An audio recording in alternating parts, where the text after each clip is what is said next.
Life with Irene. And if you're new here, welcome. Have a seat and let's enjoy and cook something yummy today.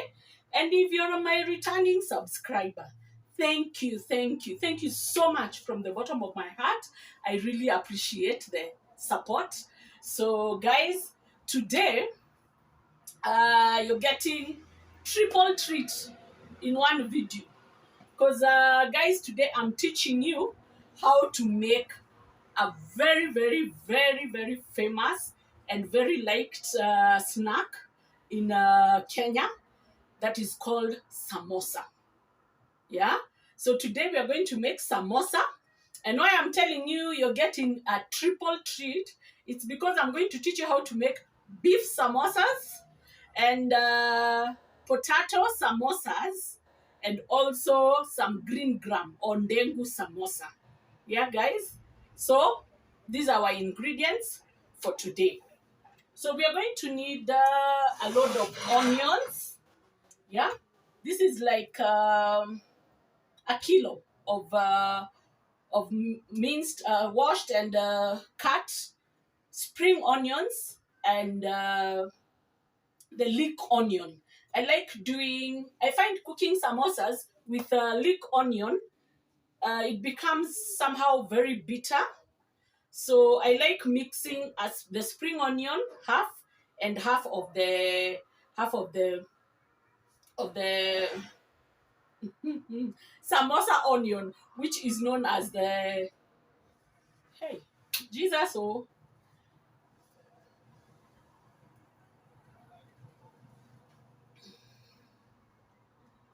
I like mixing half of spring onion and half of leek onion. So we are also going to need a kilo of minced meat. Yeah, we're going to need some ginger and garlic paste. We're also going to need 2 cups of all-purpose flour and some salt. We are also going to need some few spices, but I will explain spices according to where I'm putting them, because the spices that we use for the meat is not what you're going to use for the potato and also for the green gram. So I like working smart. So I'm going to get my beef going on my mobile burner here.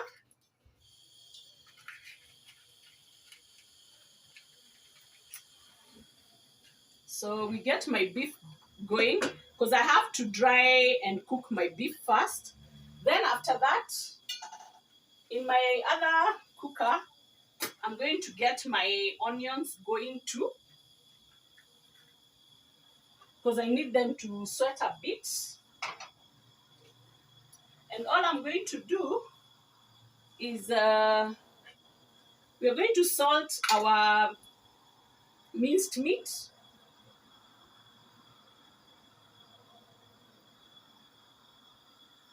We're also going to salt,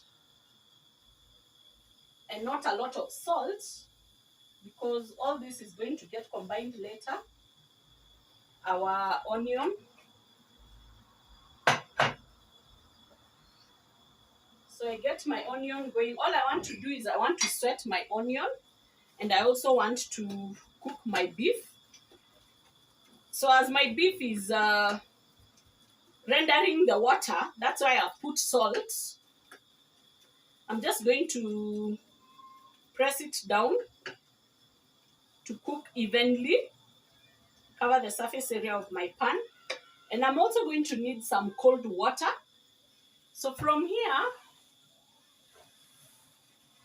as both of them are cooking, let me wear an apron. Today I've chefed it up. So when I'm working with samosas and such, I like putting an apron because of the wheat. I don't want to mess my clothes.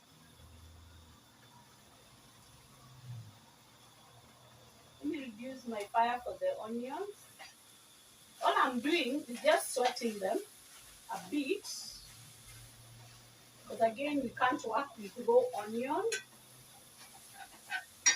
on low heat. So in our 2 cups of flour, I'm going to put quarter a teaspoon of salt,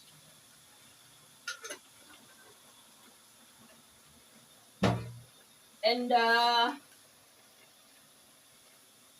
we're also going to need flour, and I will show you how I do my samosa pockets. Yeah. So I'll put some flour on my working space or worktop, and it is clean. So I mix the salt. Clean hands always, guys. I mix the salt with cold water, with flour and the cold water. And guys, the dough that we are making should not be like for chapatis. Chapatis is a bit softer.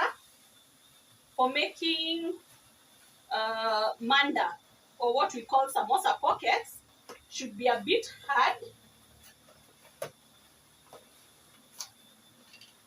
So all I need is a bit more water.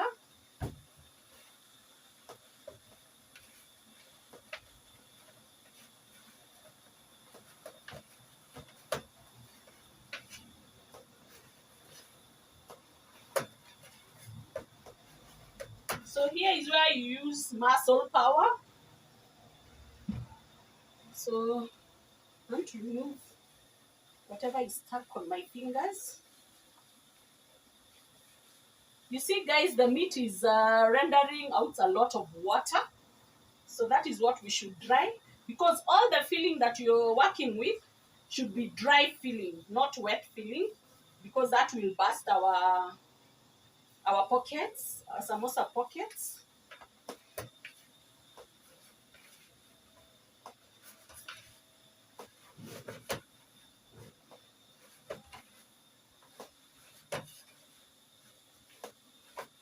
So I'm going to keep kneading my pockets, and this is okay now. I want to knead it to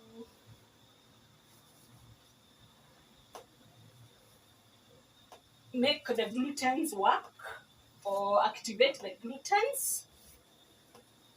So you pull inside and you push out, pull inside and you push out.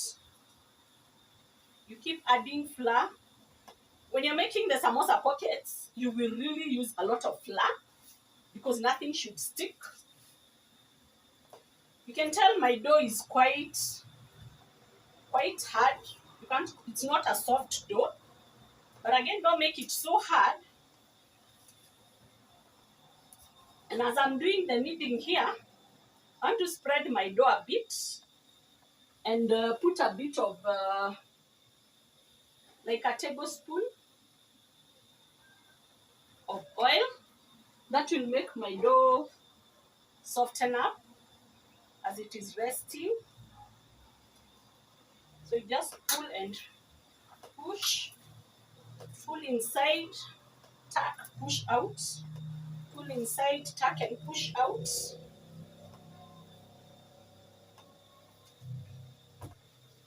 Because of the oil that I have put, it is making my dough not stick on my countertop. So pull inside, tuck and push.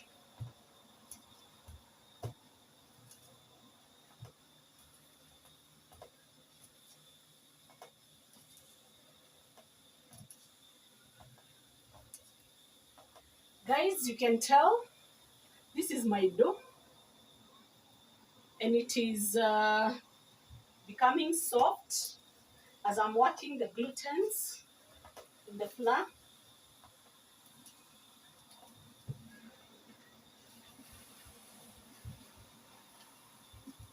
You start stirring and breaking our meat. Dry up as the water is drying. So we are going to mash our ginger and garlic paste with a bit of salt as our meat is drying. I'm doing 4 cloves of garlic and the same measurement of ginger.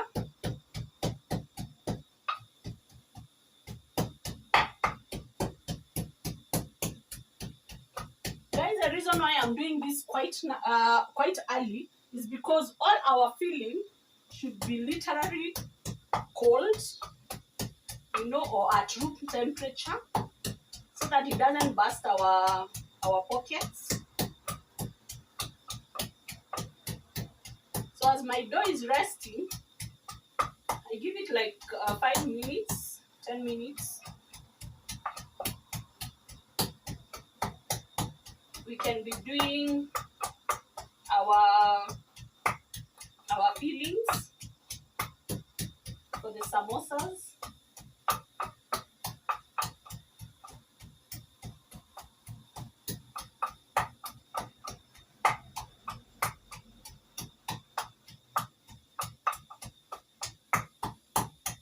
So our garlic paste is done.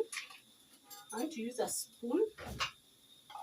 I usually clean my meta and pesto with boiling water, but now I can't add more water to the meat, so I'll have to clean it this way. Then later rinse it out with boiling water. So our ginger garlic paste goes into our meat as it's drying up. You can hear the sizzling. So I want to cook this.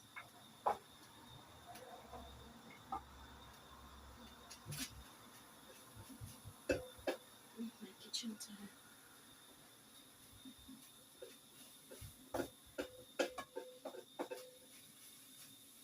You have to cook the ginger and the garlic so it's not bitter. And you also have to stir continuously because you also don't want that to burn. You just want to cook it.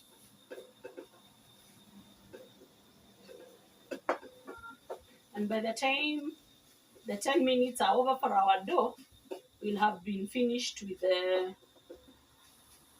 fillings, all of them. So as this is cooking, I just want to show you my 2 other fillings. Here are the green grams. These are a cup of green grams. I just boiled them with a bit of salt, just boiling. And in my pan here, I have like 4 big potatoes that I had peeled, washed, and let me reduce my fire. My burner is on high. I had peeled, washed, and cut. Then I also boiled it with a bit of salt. So I want to mash them, because for the potato filling, it should be mushy but hard. You know, not creamy. You know, there you have mash and hard, not creamy. So I want to flavor all my fillings.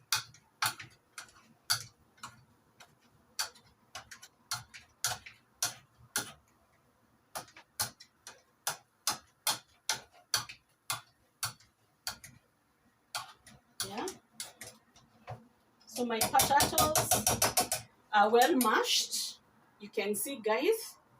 So now we are going to, this is still cooking and drying up lovely. I like and I love the aromas. So as that is cooking,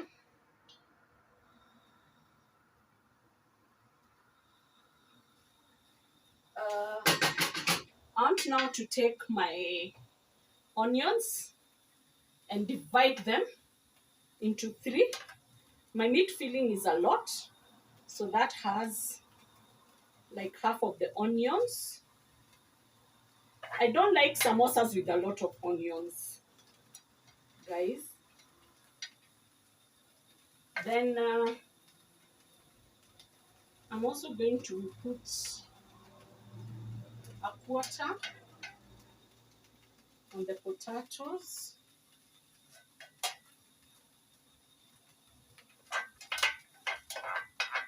And let me clear the rest to the meat.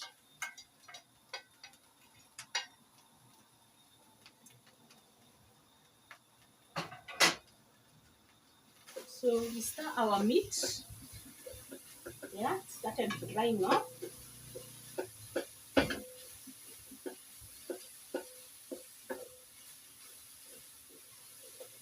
Remember, it does not have any water. You can see, guys, it doesn't have any water. All the water has evaporated. So we're just cooking this a bit, and our meat is ready. So in our meat samosas, we are going to put a bit of garam masala. I'm sweating, guys. So let me just clean up. We are going to put a quarter teaspoon of garam masala for some spice kick, and a bit of like a tablespoon of roiko, and we stir this very well. And this is where, guys, if you're making spicy samosas, this is where you put your pepper. You can put some chili flakes, or you can do fresh pepper, hot peppers, that is. But my samosas, I don't want to make them with pepper, because my granddaughter loves potato samosas so much. So what we do, because she's around 11 months now, what we do is we break for her the casing. Then she eats the samosa very well. So that's why we don't put pepper. Yeah. So our meat is ready. So in my potato, I want to put some Spanish paprika. So half a teaspoon of Spanish paprika.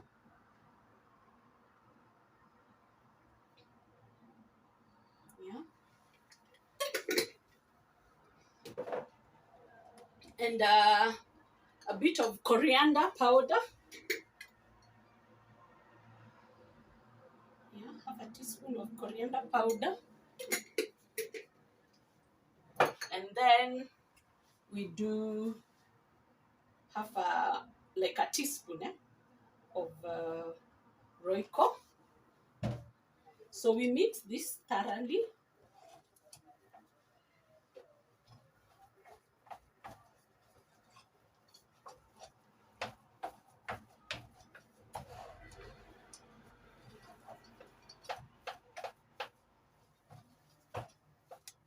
You make sure all the potatoes are covered with the spice and the roiko. So you mix very well.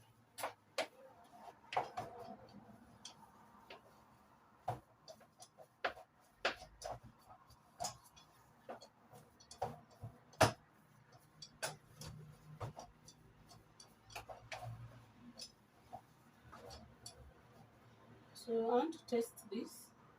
The meat, I know I had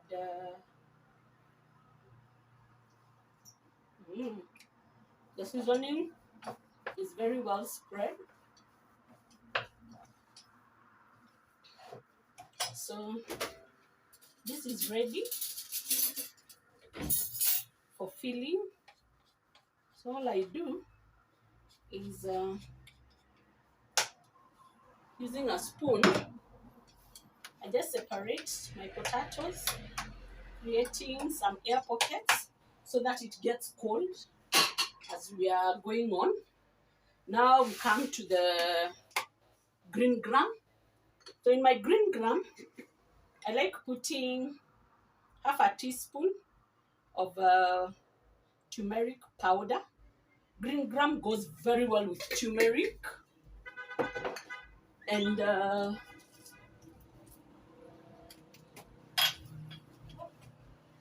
I've dropped my lid. Sweat, sweat, sweat. So a bit of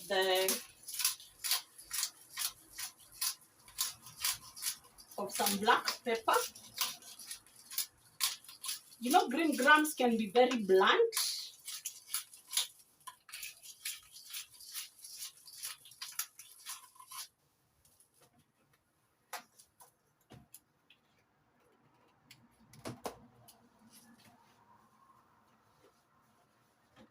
So another teaspoon of Royco.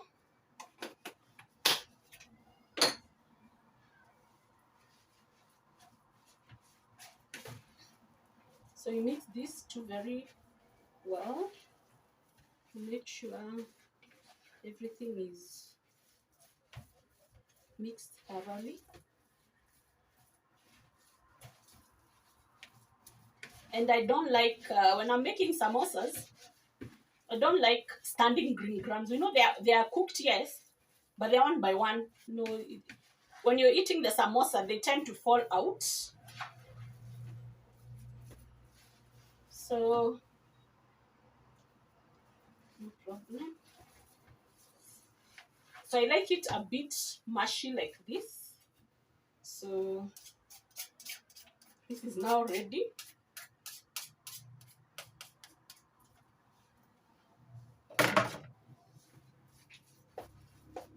Yeah, we also keep this aside.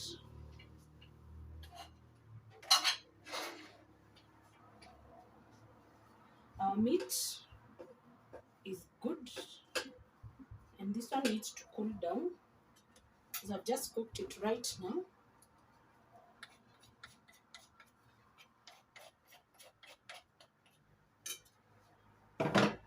So also I spread it out like this so that it can cool down faster. I also move this to my burner, and I load my pan for making the samosa pockets. So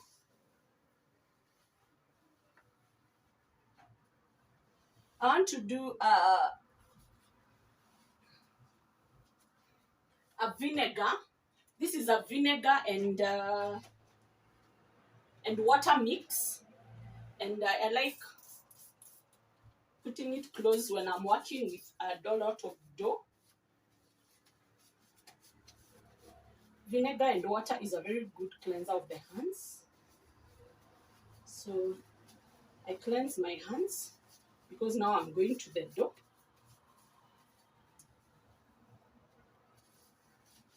Let me throw this to the dustbin. Okay. So our dough has rested very well. And you can see, guys, you see how soft it has become. So we are going to roll it out to form a log. And our log should be the same size. I usually work it round my thumb and index finger. So if it's this size, that is good size once I've rolled it out. So I'm going to get a knife and cut it in the middle. When I look at it, it will give me like 6. Yeah, because I measure my 3 fingers. That is the size I measure my dough. And I cut 3 fingers, I cut 3 fingers. 3 fingers, I cut 3 fingers, I cut 3 fingers. Yeah. So it looks like this is a bit bigger. and this is a bit smaller. So now I'm going to work my dough like this to form a ball. I just work my dough to form a ball like that, and I put my ball in the flour and I put it here on the side to rest. So I'm going to make the balls. There are many ways of making them. I can make them like this. You just press inside, pull, press, pull. Yeah, and the ball is formed. So I like doing this because it's quite fast. Press, pull, press, tuck inside. Yeah, and the ball has formed. Our dough is ready to roll out and to form the pockets. So I'm going to put my pan on low heat.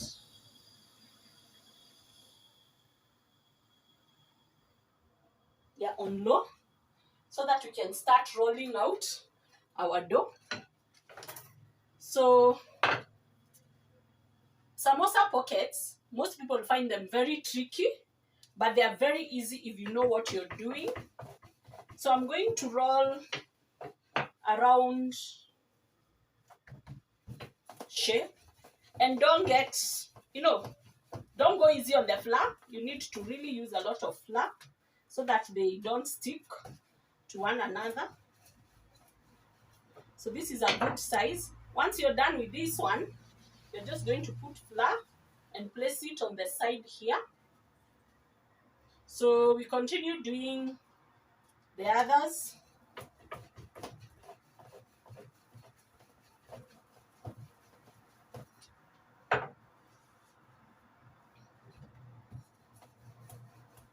With the pockets, you don't go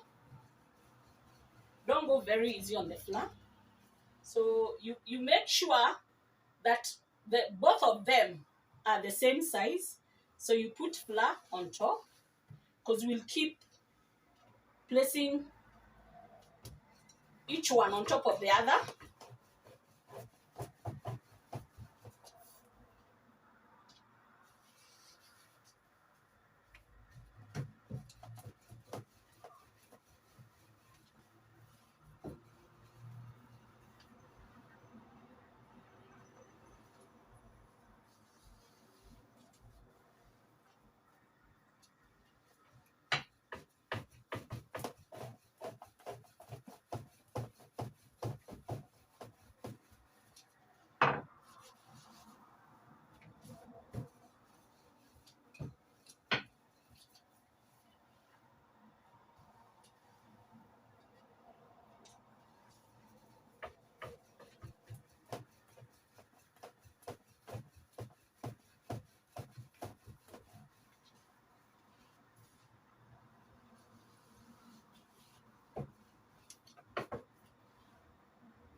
So now we are going to take a bowl with some oil,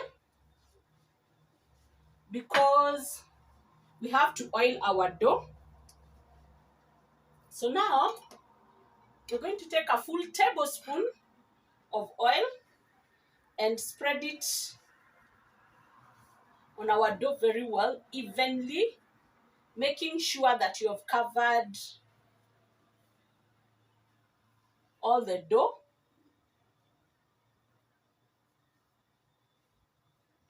Then you're going to take some flour and sprinkle on top like that.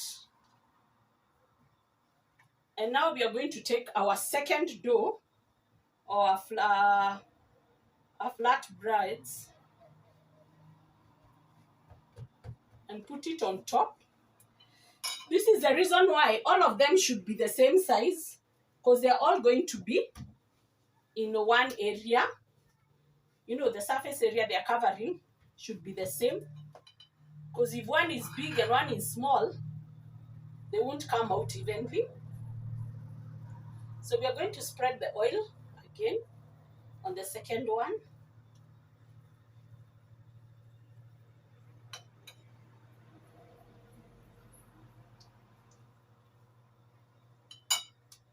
Some flour. The reason why we are doing the flour is we are creating some air pockets so that when it goes on the pan, they are not able to stick.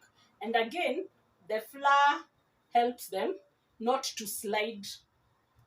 If the one that you have placed on top is not covering, you just pull it a bit with the edges of your fingers like this, and it's going to cover. So take another tablespoon of oil. If you can't do this and it's the first time you're learning how to do them, kindly I would say don't go beyond 3. But I've done this for so many years, I can do even 10. So today we're just doing 6 because that's what I have here. So you take the other one. You always start it. You hold it and you start from the edge. And you make sure it covers the edge. Then you pull it where it's not covering, like that. So we do, now we are doing the 5th one.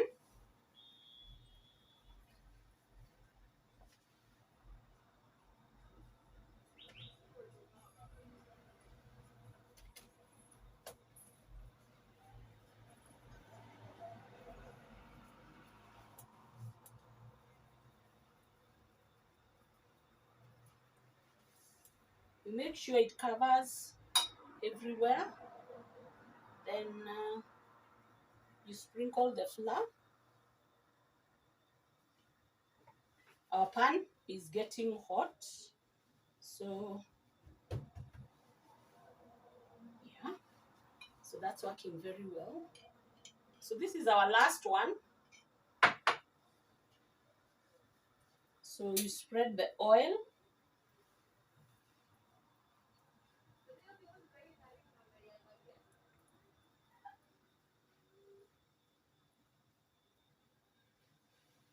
So we remove the oil. We sprinkle. Then you take our last one and place it on top. Yeah. Then you sort of press them together to make them stick together. Then using a lot of flour, we are going to turn this. You see, all of them are the same size. And also use another sprinkling of flour. So I'm going to take my rolling pin and I'm going to score wedges like this. Just pressing my rolling pin down. I'm scoring the dough so that when I'm rolling them out, they don't slide because of the oil.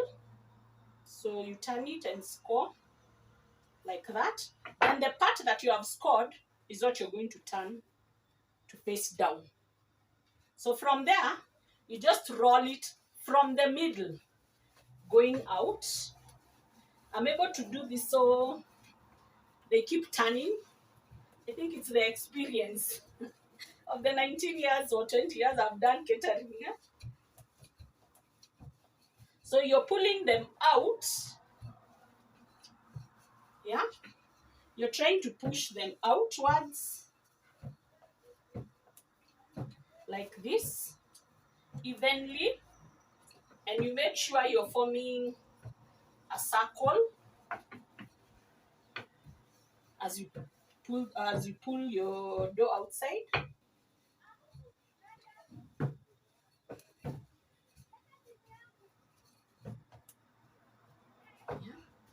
So I think this is a good size I wanted. So from here, you're going to take a knife and cut equal quarters like that. Yeah. So my flour, I'm going to take it and put it in a small bowl because this is where I'm going to create my glue for sticking the pockets together.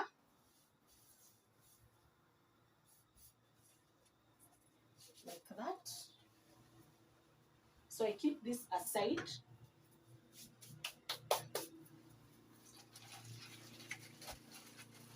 So guys, I was making a lot of samosas, and I had made some pockets earlier on because I could not do, they consume a lot of time. I could not do them when we were here shooting the video. So these are my previously done pockets. They look like this. So just place them on like that. I'd place a serviette on top of my kitchen towel so that they don't sweat. You see, guys, they are very soft. So in my pan, what I'm going to do now is I'm going to get ready to start separating the dough. So this is it. The reason why I've cut them into quarters is because the whole dough could not have covered the surface area of my pan. Yeah. So add a bit of heat. So here is where you really have to be very careful because it's very easy to tear the pockets as you're cooking them. And we are not looking to brown them. We're just looking to cook it a bit, just a bit, so that it can be able to peel from the other one. So this is the signal that you're waiting for. The moment they start bubbling like that, you turn it around. You see it's not cooked. Then you use your fingers and the edges of your, you pull it from the pan. It will be easier to remove. Then you remove the pockets. So we'll continue loading these pockets on top of my previous ones.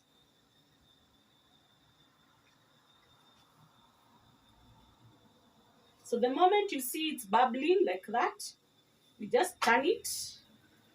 Yeah. And you see, if you lift it off the pan, you're able to hold it and pull at the edge. That one is pulling double. So I turn it on this side. If you see one side is not working, you just go to the other side and it pulls away easily. This is why we were putting the oil and the flour. The flour also helps them not to stick together. So you use your fingers to pull one away. So our pockets are 6 in every bunch. So as you're removing, make sure you're getting all of them. So you see sometimes they just work for you. They remove themselves. Once you start getting to like 2, they start lifting from the pan. So you have to work quite fast. Yeah, so these are only remaining 2. And I find pulling 2 very tricky usually. So I will cook one side and cook the other side. Because when they get like to a small number, they become very hot. So the other side is also cooked. So I'll keep this aside here. Load up a fresh one. And as that is cooking, I'm able now to separate my 2 without them burning.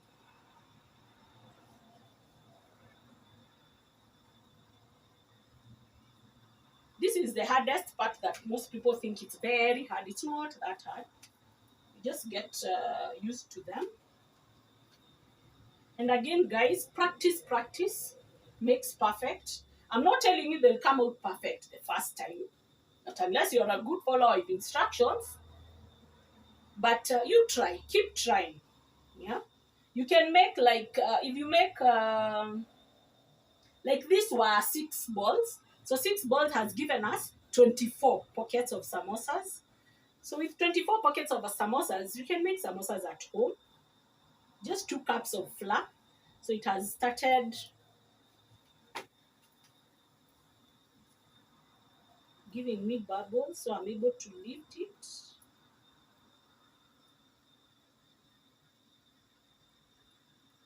If you see one side inasumbua, you just turn and try the other side like that, and it comes out.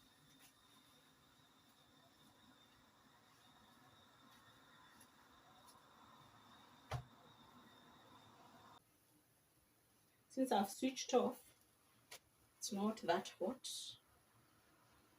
This is also done. So we are going to take our pockets. Since this is the hot side, because the others had already cooled down, I'm going to line it with a kitchen napkin and also fold them together and close my kitchen towel like that. Then the best way to store these pockets, because you don't want them to dry up, because if they dry up, they are not malleable, they're not able to fold together.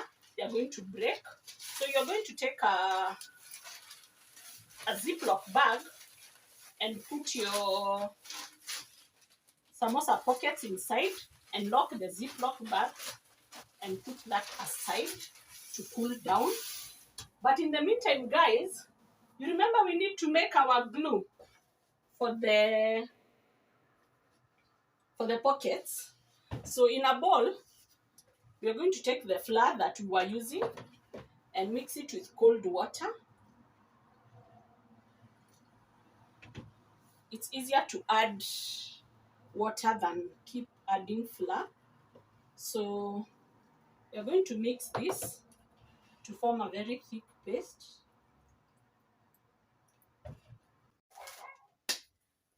Hello, I am back, and this is my filling station, and I'm comfortable now. I've stood for quite a long time. So we are going to remove our pockets from the Ziploc bag, and for them not to go dry on us, we are going to get a few like that, then close it up and keep it somewhere. So this is how we make our pockets. So we are going to turn our cooked side on top. This is our cooked side, and our uncooked side to the bottom. So you just take one. You see how soft they are. I can fold them like this and they don't tear.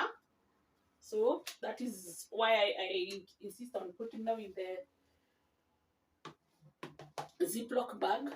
So here, using our glue, we are going to take our pockets, yeah, and the sharp point facing me, I'm going to fold it in the middle. Why I like making my samosa pockets like this is because I don't have any waste. Yeah, because I've seen some people who make them, they make like a rectangle to fold both sides. So that wastes, number one, your dough. Number two, for you to get that rectangle, you really have to cut. So when I do them like this, I don't cut. You have not seen me cut anywhere. So let's fold. So using the tip of my index finger, I'm going to fold it like this. You see? It's at the middle here, and the end has touched this side. So using my other index finger and holding this side, I'm just going to glue this edge and not use a lot of glue. Then I use my index finger and I pinch that area. I fold this on top and I press it with my thumb like that. You just make sure that the edge of your pocket has overlapped and it has stuck together. So like this, I'm going to be able to place them on the side. So let me do another one. You just fold it once it reaches the edge, because the pockets are the same size. What you pinch, use your index finger, pinch, fold, lift, and press like that. Yeah.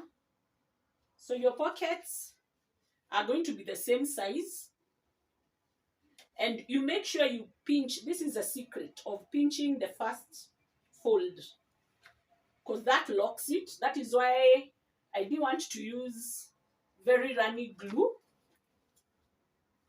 because when I use runny glue and I pinch it at the edge, if it's going to be runny, it will run. You see, it's not running, because this is my finger, the one I'm using. It's not running. Yeah. And the other part here, you just press it a bit. So I'm going to do this quite fast, and I'm going to fold like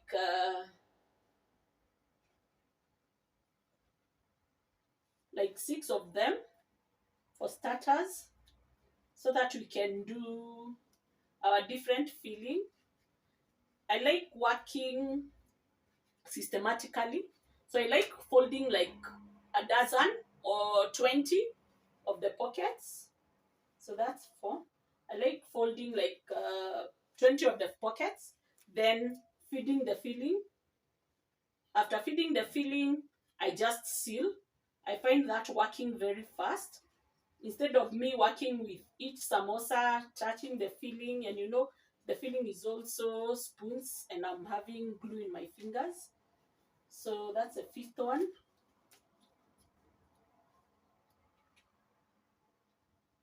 When you do them like this, you get the same size of samosa, and for sure you will not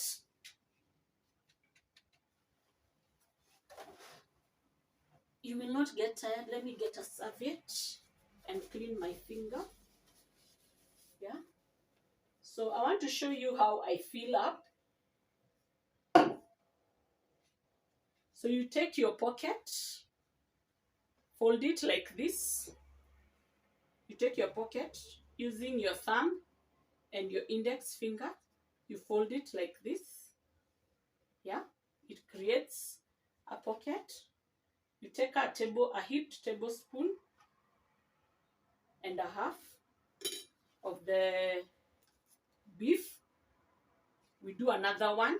You remember, when you're picking, you pinch, you fold. This opens your flap like this. Using your other hand, 1.5. Yeah.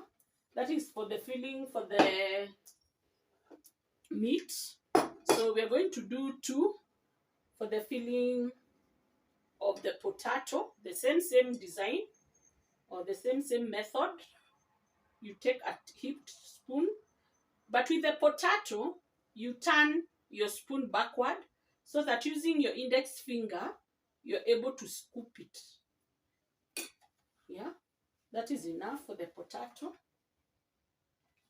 So I do another potato filling, heaped spoon, backwards, using my index finger, the behind one, press it, and the potato filling is filled. So we're also going to do the green gram. You pinch, you hold. Yeah. For the green gram too, a heaped tablespoon. I like enough filling like this. Backwards too, using my index finger like that. So that is good filling. So I do my second for the green gram filling like this, backwards. Yeah. Now that you have done the filling, I want to show you how I lock this up. Yeah, I think we start with the green gram filling. So I'm going to still hold it like this and take the first two front pieces and tuck them behind my filling like that. Yeah, you see, I've tucked them behind the filling. Then using my spoon, I just apply some glue, making sure that my end points here, yeah, are locked inside. Then I bring forth there. Then for the green gram filling and for the potato, I usually press down. The reason why I press down, number one, is to seal my back. Yeah, you see it's sealed. And also spread this filling to all the corners. Yeah, I just press like this. Then I do the other one. I tuck it behind like that, making sure that my two corners, yeah, are straight. Glue it. Bring forth the flap. Put it down. Press. And this is why also it is really important for your pockets to be very soft. Yeah. And they are not dry. Because if you pull and push the filling down and it's dry, it will crack. So I do the potato. The potato, you do the same. You tuck behind.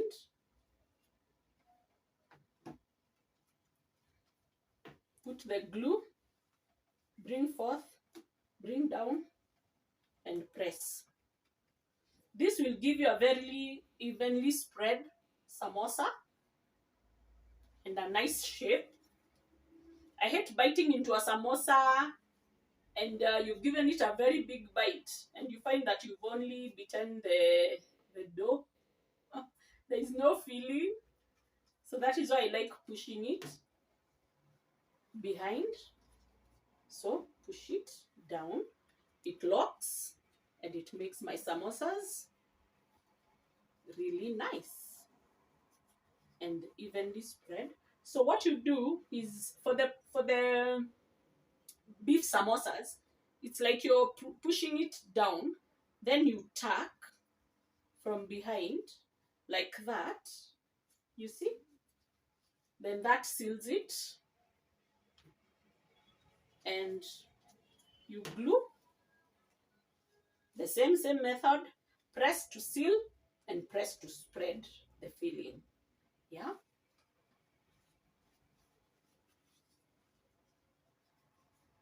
So the same way.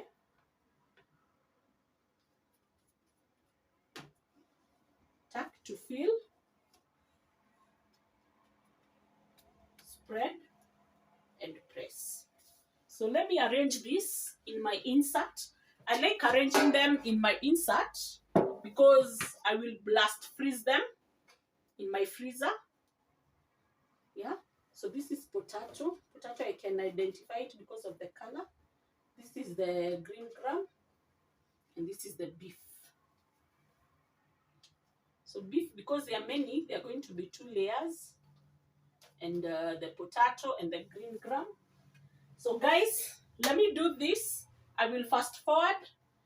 We'll meet at once I'm done. So see you guys later.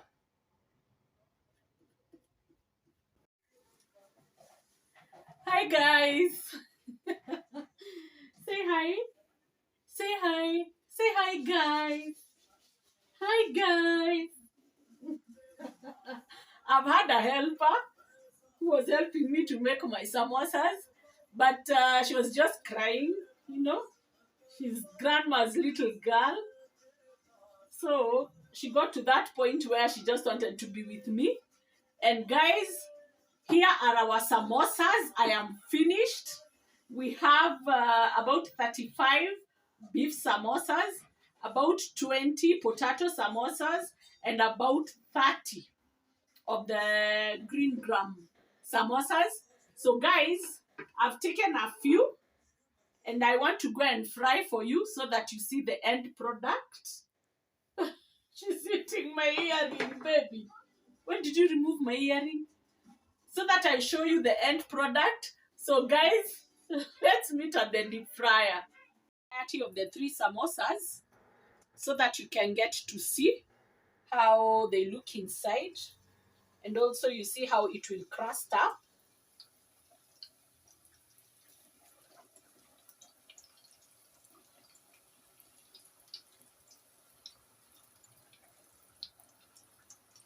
The others I've just placed them in the deep freezer for blast freezing, and I've covered them on top with foil paper so that they don't become too dry and brittle.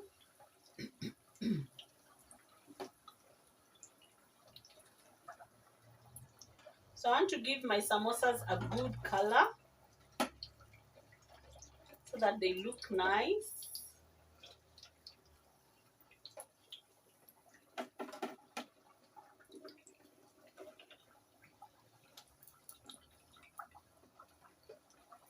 Let me switch off my deep fryer. So they're getting to the color that I want them to be at.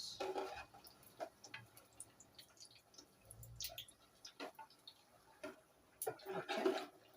So I think we can remove them now. Or just drain them. Samosas, it's very hard not unless it has a hole or you didn't tie them nicely. It's very hard for them to soak a lot of oil. Yeah. So guys, you can see our samosas. I want to just use a knife and show you how they look inside. You can hear the way the crust is.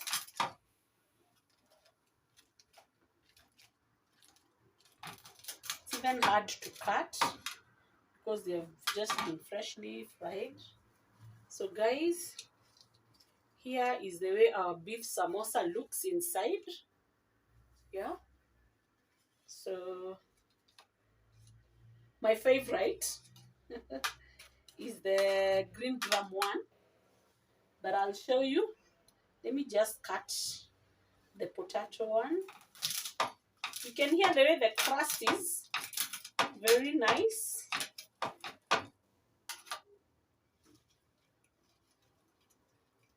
Here is the potato. You see the filling has spread all through inside the samosa. Now to my favorite, the green gram. There's somebody here waiting to eat these samosas. Yeah. So this is quite hot. So here is the green gram, the way it looks. Yeah. Here it is. And I just want to, this is how I enjoy my samosas, with a squeeze of lemon on top. Bon appetit, my people.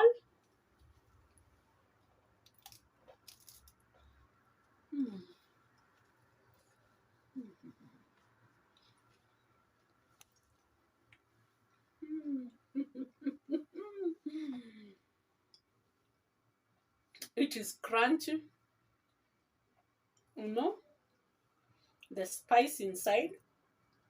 It is full. You cannot just eat crust alone.